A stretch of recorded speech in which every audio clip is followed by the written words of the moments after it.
Bienvenue, bienvenue. C'est une édition spéciale de Liberate Your Authentic Self. Moi, je suis le docteur Andrea Pennington. Normalement, cette émission, c'est toujours en anglais, mais aujourd'hui, c'est un jour spécial parce que j'ai Roméo Cornal, coach intuitif. Il est un des auteurs de cet nouveau livre, Time to Rise. Bienvenue, Roméo. Merci de m'accueillir, Andrea. Bonjour, bonjour Andrea et bonjour à tous. C'est un Donc, honneur vraiment pour moi. oui, c'est génial pour moi. Et moi, je suis très honorée que toi, tu as décidé de participer dans ce livre, surtout en anglais. Mais Oui. maintenant, ton message, ton méthode, il est diffusé partout dans le monde. Mais normalement, tu travailles en français. Donc, je Oui. voulais au moins parler un tout petit peu de français pour que tu puisses exprimer bien pourquoi tu as choisi de partager ton histoire. C'est une histoire personnelle de Mm, ton expérience comme une esclave. mm. Euh, donc, dis-moi, pourquoi tu as dit oui quand j'ai proposé de participer dans ce livre? Premièrement parce que ça a fait sens pour moi et j'ai senti intuitivement que ça aurait été une bonne thérapie en fait. Effectivement, je n'avais jamais écrit de bouquin, je n'avais jamais participé à l'écriture d'un bouquin, mais c'est vrai que j'ai entendu beaucoup d'auteurs dire que voilà, écrire un livre, c'est une vraie thérapie. Et je me suis dit, j'ai senti qu'effectivement, dans mes tripes, là, tiens, il y a un truc, il y a un truc. Et effectivement, je suis coach intuitif. Donc, finalement, la première des choses pour un coach intuitif, c'est d'écouter son intuition. Et mon intuition m'a dit, vas-y, j'y suis allé et j'ai bien fait d'y aller. J'ai vraiment bien fait d'y aller. Moi, je suis contente. Et je sais qu'il y avait des choses personnelles parce que c'est toujours comme ça. Je travaille avec des auteurs partout dans le monde et dès qu'ils disent oui à participer dans un projet, que c'est personnel. C'est différent quand on écrit de ton méthode de coaching ou de business. Dès qu'on décide de partager la vie personnelle, oh là là, il y a des changements dans le subconscient, dans l'esprit, dans l'âme. Donc, je sais que c'est une étape, Oui, mais dès qu'on fait la première marche, ça devient plus en plus facile, je crois, j'espère. oui. J'espère que celui-ci, c'est pas la dernière livre que tu vas participer. J'espère que c'est juste le début, oui. Alors, je te confirme qu'en fait, j'ai déjà décidé de l'écriture du troisième livre. Le deuxième, en fait, il est en cours de finalisation, c'est justement sur les relations toxiques. Et effectivement, le troisième, c'est beaucoup plus, c'est encore plus personnel parce qu'en réalité, ça va parler de mon ressenti d'afro-descendant. Je vais justement parler de encore une fois, Emancipate Yourself from Mental Slavery, mais je vais aborder l'aspect peut-être un peu plus global, un peu plus social sur justement comment se libérer du passé colonial quand on est un afro-descendant. Donc c'est vraiment, en fait, plus ça va, plus je descends dans mes propres profondeurs. Waouh, ça c'est énorme. Ouais. Bon, c'est tous les sujets qui sont un peu sensibles pour des gens.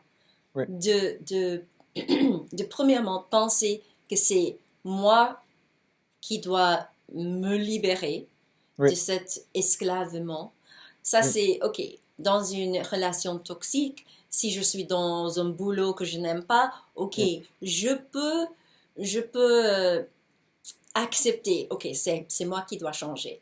oui, Mais dès qu'on on va dire à une population comme les Afro-descendants, oui, les gens qui ont hérité oui, peut-être une mentalité d'esclavement, oui. bon, ça va dans un territoire un peu sensitive, Oui, très dangereux. délicat, oui. Mais Très, donc, très, très oui, touchy. Oui. oui, oui, c'est délicat. Mais premièrement, Mhm, pour ce livre, Time to Rise, oui, toi, tu as contribué une histoire personnelle. mhm. de ton propre esclavement. Oui. Toi, tu étais comme un esclave dans un boulot qui ne partient pas. Ok, ça c'est Oui. difficile pour moi. Euh, Est-ce que tu peux me raconter un tout petit peu de ça? Oui, absolument. En fait, j'étais dans un schéma.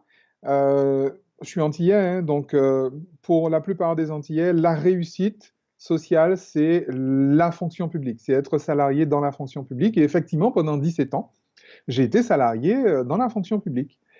J'ai vécu des choses assez extraordinaires, vraiment très sympas. Mais c'est vrai que ça faisait quelques années que j'avais envie de faire autre chose. Je me sentais appelé à faire autre chose et dans mes tripes, ça disait, ben, va ailleurs, va ailleurs, va ailleurs. Et c'est ce que j'ai fait d'ailleurs.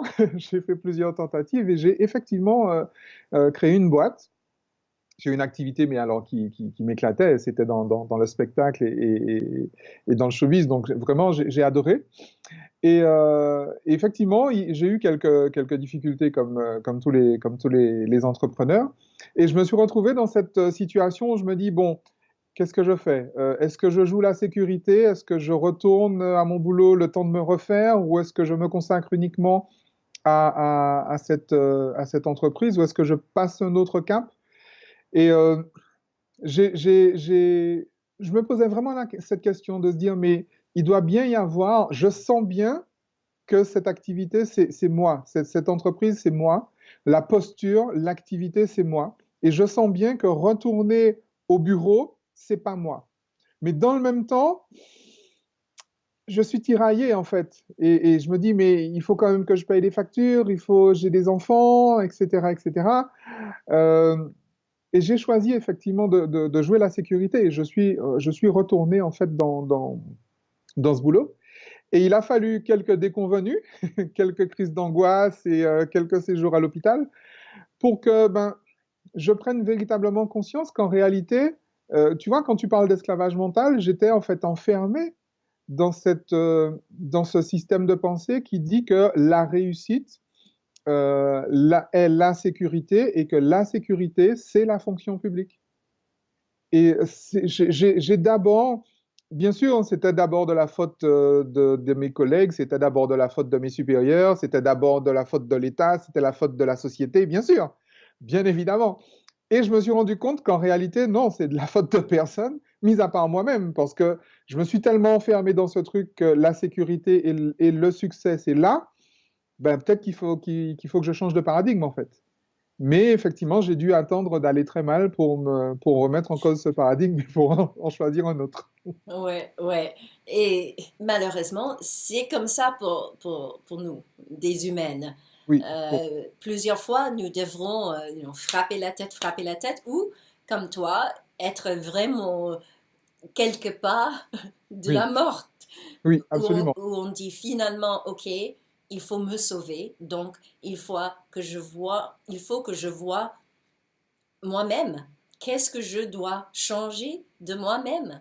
complètement. Et c'est précisément pour ça que j'ai choisi de participer à l'écriture de ce livre et je suis très heureux de l'avoir fait parce que pour témoigner précisément aux personnes qui liront que, ben justement, je peux ne pas attendre d'aller mal. Je ne peux décider, effectivement, m'économiser toutes ces souffrances-là pour finalement me préférer et me choisir moi-même. Et aussi, tu travailles avec des clients personnellement, Oui, comme coach intuitif. oui, Tu travailles avec les personnes qui sont les esclaves dans mhm, une relation toxique. oui. Comment tu travailles avec eux pour réaliser que c'est à eux de changer leur pensée, de retrouver leur propre valeur et confiance? La première des choses, c'est de se rappeler qu'une relation, ça se joue à deux, d'accord?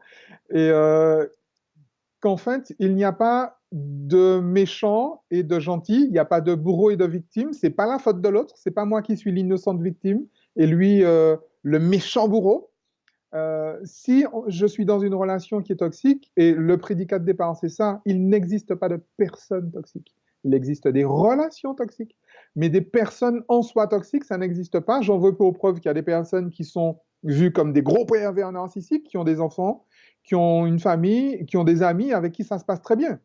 Donc, la personne en soi, quand un produit est toxique, il est toxique pour tout le monde, hein. Je veux dire, si je peux donner à n'importe qui de la mort au rat, il va finir sous terre. Ça, c'est évident.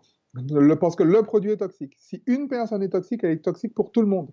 Or, je me rends bien compte, quand je vois par exemple les pervers narcissiques, etc., que ce sont des gens qui sont vus comme des gens qui ont effectivement des relations extrêmement toxiques avec certaines personnes et qui ont des relations particulièrement saines avec d'autres.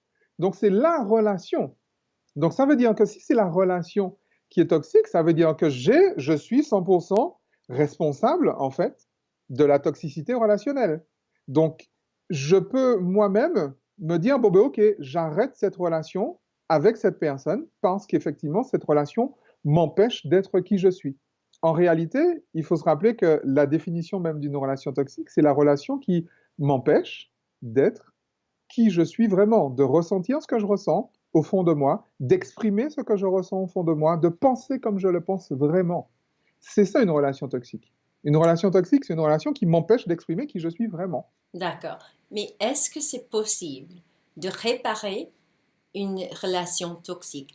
Je veux dire que, ok, s'il y a deux personnes Oui, et chacun c'est 100% responsable, oui, dès que moi, je réalise, ok, c'est à moi de quoi peut-être changer ou au moins réaliser ma culpabilité ou ma responsabilité. Ok, si la définition c'est que je n'ai pas la confiance ou je ne peux pas être moi-même, je ne peux pas m'exprimer. mhm, Dès que je réalise ça et je décide que il, il faut que je m'exprime, il faut que je suis moi-même, il faut que je... Ok, mais si ok, je change comment je m'exprime, comment je suis dans cette relation, oui. est-ce que c'est possible de rester? C'est possible si l'autre accepte, parce qu'il peut également refuser. En réalité, je me suis aperçu qu'avec les années, que ce qui faisait que beaucoup de gens, justement, ne faisaient pas ce travail de retrouver l'estime et de se préférer eux-mêmes, c'est parce qu'ils avaient peur que l'autre s'en aille. Parce qu'effectivement, si je deviens moi-même authentique, si je me mets à exprimer ce que je pense vraiment, si je me mets à faire ce que je veux vraiment faire, peut-être que l'autre en face, il ne sera pas d'accord. Parce que moi, il m'a connu, j'avais un certain niveau de conscience, j'avais un certain niveau d'estime de moi-même, et manifestement, ça lui convenait. Mais si tout d'un coup, j'ai encore plus confiance en moi, j'ai une plus grande conscience de moi, j'ai une plus grande estime de moi, ben peut-être que l'autre en face, il ne voudra pas et il me le reprochera. Et peut-être même qu'il deviendra carrément un ennemi de ça. C'est comme je dis, c'est en fait en vrai le seul prix à payer, c'est celui-là. C'est vrai que quand on fait un travail de détox relationnel, comme je dis, on va forcément changer d'environnement. Forcément. Je ne suis pas en train de dire qu'il faut quitter la personne avec qui je suis dans la relation toxique. Je suis simplement en train de dire que je dois malgré tout me préférer. Je m'aime, je m'approuve, je me préfère et je me félicite d'être qui je suis. Mais que si l'autre en face, il n'est pas d'accord avec ça, ben, j'arrête la relation avec lui. C'est le prix épigénétique. Oui, mais pour les gens qui pensent que le prix c'est trop haut et ils restent, qu'est-ce que tu dis à eux? Il n'y a pas beaucoup d'issues possibles, en fait. Parce qu'en réalité, la relation est toxique parce que je préfère l'autre à moi. Et si en plus je suis conscient que je préfère l'autre à moi et que je dis malgré tout je préfère l'autre à moi, la souffrance va augmenter jusqu'au point de rupture. Parce qu'en réalité, la souffrance, c'est la distance qu'il y a entre qui je suis vraiment et qui je dis que je suis. La souffrance, c'est la différence entre le soi et le moi. Si je reprends les termes de, par exemple, de Carl Gustav Jung, Mhm. le soi, mon soi authentique, et le moi, c'est l'identité que j'ai. Ouais. L'identité que j'ai précisément pour les personnes autour de moi, parce que j'interagis, je suis dans une société, les humains sont des animaux sociaux, comme on dit. On est en relation avec d'autres personnes. Donc on joue un rôle, on s'est construit une identité, on s'est construit un moi. Si ce moi est éloigné, justement, plus je prends conscience de la distance entre le moi et le soi, plus précisément je vais être amené à souffrir. Si Mhm. précisément je ne fais pas correspondre le moi et le soi. Si je ne suis pas authentique dans mes actes, dans mes paroles, ben précisément la souffrance va augmenter. Et Mhm. si effectivement je vais choisir plutôt que de quitter, plutôt que de prendre de la distance avec mes parents, plutôt que de prendre de la distance avec mon épouse, mon époux, je vais choisir effectivement de garder ça. Mais ça veut dire quoi? Ça veut dire que j'estime que la relation est beaucoup plus importante que qui je suis moi-même. Il y a des personnes qui effectivement prennent des coups. Combien de fois j'ai rencontré des femmes battues, mais qui, limite, j'ai envie de dire, préfèrent continuer à être battues, plutôt que de devenir demain des personnes, des femmes divorcées. Parce que Mhm. pour elles, le divorce, non, c'est pas possible. Ouais, Donc elles prennent des coups plutôt que de divorcer. ouais. Parce que dans leur système, dans leur schéma, ben, une femme qui s'est mariée, elle s'est mariée pour le meilleur et pour le pire, et le pire, c'est de prendre des coups, donc elle prend des coups. Ouais. C'est un choix. Mais les choses ne vont pas s'arranger en prenant conscience. Il faut bien faire attention à ça. Les choses ne s'arrangent pas quand je prends conscience des choses. Si je prends conscience, c'est pour agir. Oui, je suis d'accord. Hmm. Bon, le troisième sujet, Hmm. c'est pour moi peut-être plus difficile. Mhm. Et ça, c'est cette histoire de les pensées, le mentalité d'être un esclave qui est héritée par des générations et générations et générations.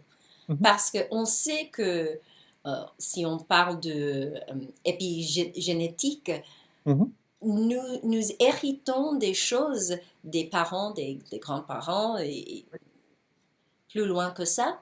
Oui, Et on le capte, on le garde. oui, C'est dans le ADN, c'est dans les cellules, c'est dans notre corps énergétique. Et donc ça, c'est très très difficile pour des gens de casser, de s'éloigner. absolument. Donc, dis-moi, comment tu vas aider des afro-descendants qui a toujours cette mentalité d'être esclave? Mhm.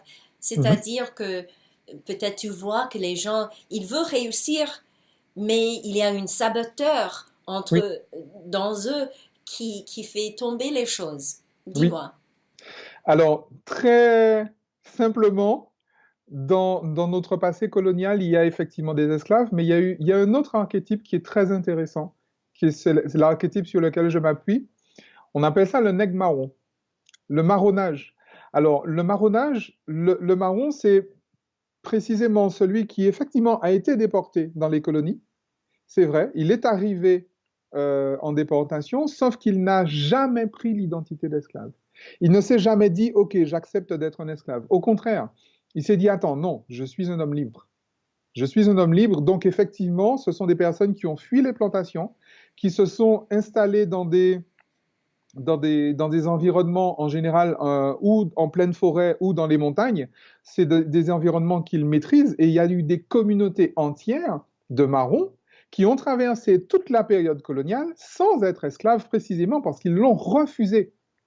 Et en réalité, pour moi, cet archétype du marron, c'est comme ça, c'est ce que je propose précisément aux afrodescendants, de se dire, plutôt que d'aller chercher la liberté, de revendiquer effectivement une Ah, liberté que le colon ne donnera pas, ouais, raison bien simple, c'est parce qu'il ne l'a pas, je prends ma liberté à moi. Je crois vraiment à l'éveil du un à un. Tu sais, il y a une loi quantique qui dit que le jour où, dans un groupe, le nombre d'individus qui ont un niveau de conscience atteint une masse critique, c'est toute l'énergie du groupe qui bascule dans ce niveau de conscience. Et c'est pour ça que je fais vraiment ce travail de un à un. Chaque personne s'éveille et se souvient, encore une fois, mais c'est comme pour les relations toxiques, je suis libre. None but ourselves can free our mind. Bob Marley l'a dit, Malcolm X l'a dit. Personne ne vous donnera la liberté, ouais, personne ne vous donnera l'égalité, la justice et toutes ces choses. Si vous êtes un homme, vous les prenez. C'est Malcolm X qui le dit. Mais où est-ce que je vais prendre la liberté? Je ne vais pas prendre la liberté chez l'autre. Je prends la liberté chez moi. Je ouais. prends la liberté en me souvenant que je suis libre et j'agis. en tant que telle. Et ça, c'est extrêmement concret dans l'histoire aujourd'hui. C'est ce message que j'apporte à mes compatriotes antillais, afrodescendants, mais également en Afrique noire. Et c'est vrai que j'ai prévu effectivement un certain nombre de déplacements. J'ai commencé déjà effectivement des émissions et des choses comme ça pour précisément se libérer de ces héritages qui sont des héritages ataviques, qui sont des héritages génétiques et qui impactent aujourd'hui notre vie de tous les jours. On regarde dans les sociétés afro-descendantes, le rapport entre les hommes et les femmes, le nombre de femmes qui effectivement élèvent des enfants seuls, le nombre d'enfants qui ne connaissent pas leur père, etc., etc. On a toute une série de comportements que l'on voit dans les sociétés afro-descendantes qui sont des héritages en fait de cette période coloniale, que l'on peut dépasser non pas dans la colère, non pas dans la revendication, non pas dans le mécontentement, parce que le mécontentement entraîne le mécontentement, la colère entraîne la colère. On ne sort pas de la guerre par la guerre, on sort de la guerre par la paix. Et la paix, en fait, on la trouve à l'intérieur de soi. Wow. Et c'est véritablement ce travail que je fais, mais tu penses bien que ce travail, il est possible de un à un. Hein. Je ne vois pas du tout, je dis souvent que le temps des maîtres, le temps des leaders, il est dépassé. Le temps de leaders est révolu. Je ne me pose pas du tout comme quelqu'un qui va porter la voix et les autres vont me suivre. C'est pas du tout ça. Ce que j'amène justement aux personnes, c'est le niveau de conscience où ils disent, mais effectivement, je n'ai pas besoin d'un maître. Et quelqu'un qui n'a pas besoin d'un maître, ben précisément, n'est plus un esclave. Quelqu'un qui n'a pas besoin de maître, c'est un nègre-marron. Le nègre-marron, à l'époque, il s'est dit, je n'ai pas de maître. Je suis mon propre maître. Donc, J'adore. Réduit en esclavage. J'adore. Je suis tellement intéressée par ça.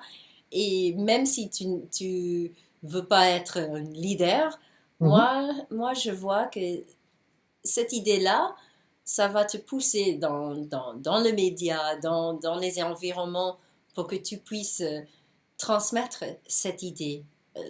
Oui, c'est un par un, mais je le vois pas beaucoup. Mais voilà, c'est très, très intéressant. Merci encore. Merci de partager ton histoire dans Time to Rise. Et moi, j'ai hâte de voir les prochains. Avec grand plaisir, avec grand plaisir. Donc, effectivement, il y a déjà une page Facebook qui s'appelle Afro Renaissance, qui a été, que j'ai créée avec une collègue, qui d'ailleurs, elle, est américaine au moins d'adoption, puisqu'elle a vécu plusieurs années aux États-Unis et que ses enfants sont afro-descendants. Ah, ok. Oui. Donc effectivement, on a une vision tant sur les sociétés afrodescendantes aux États-Unis, aux Antilles et en Afrique noire. Ah, c'est génial. D'accord. Oui. Et pour des gens qui veulent te connecter avec toi, ils peuvent te trouver sur Facebook, Twitter et online. Dis-moi. Absolument. Donc le site web, c'est romeocournal.com. La page Facebook, c'est Roméo Cournal Coach Intuitif, mais aussi la page Afro Renaissance pour les personnes qui sont intéressées par cette démarche-là. Et sur Twitter, Roméo Cournal. Et bien sûr, pour l'instant, donc dans Time to Rise. Bien sûr, c'est en anglais, mais c'est génial. Ouais. Puis le prochain livre, je te donne déjà l'exclusivité. Le prochain livre s'appelle Le chemin d'éveil. Ça va parler justement de la relation toxique à l'éveil à soi. Et le livre d'après s'appelle L'être au pays natal. Oh, wow. Oh. C'est la première fois que je l'annonce publiquement. L'être au pays natal. L', être, du verbe être, au pays natal. Wow. Merci, Roméo. Merci beaucoup, Andrea. Bon, et à la prochaine. À très, très vite. OK. Ciao. Bye bye.